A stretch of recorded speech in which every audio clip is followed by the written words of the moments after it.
Hey guys, for the last few weeks, we've been learning about a church, and that church was located at Nacho.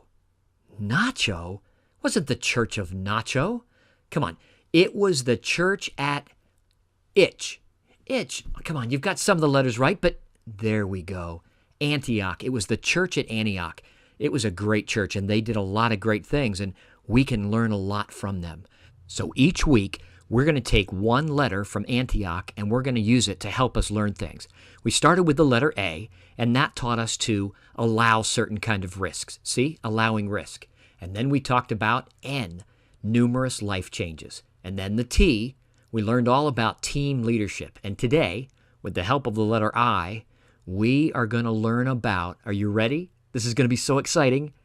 Intentional multiplication. Wait a minute. I don't even know if I know what that is. Intentional multiplication. That sounds kind of confusing. You're probably sitting there saying, boy, I'm not that good at math, but don't worry. It's really not about math. It's about multiplying leaders. Let me say it this way. Let's say this is you, and you're just a regular kid, and you've got a regular family. That's you and your family. You're going to go to church. You go to a nice little church, and at this church, you have a pastor, a worship leader, and a Sunday school teacher. And when you go to Sunday school, you're actually the only one there. But you know that God wants us to tell others about Jesus, to love them, to care for them, and to invite them to church. And we've talked before about how being at church by yourself can be kind of awkward. So what if other people come to your church? And then even more people come. And wait for it, even more people.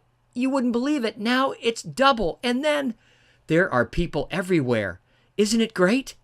But you still only have one pastor, one worship leader, and one Sunday school teacher. Help! I mean, how is it possible for just a few people to care for all those folks that are now part of your church?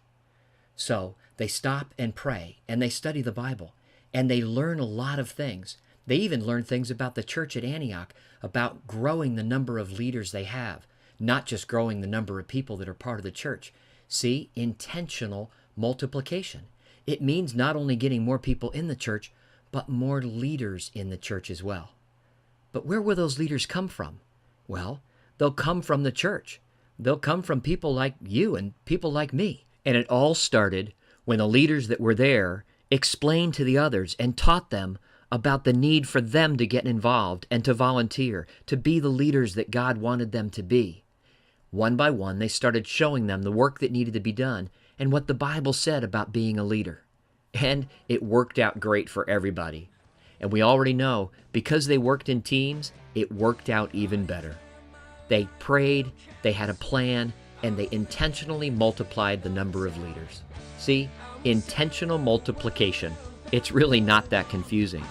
And now that you know what it is, I have a feeling you're going to be the one explaining it to everybody else in the car on the way home today.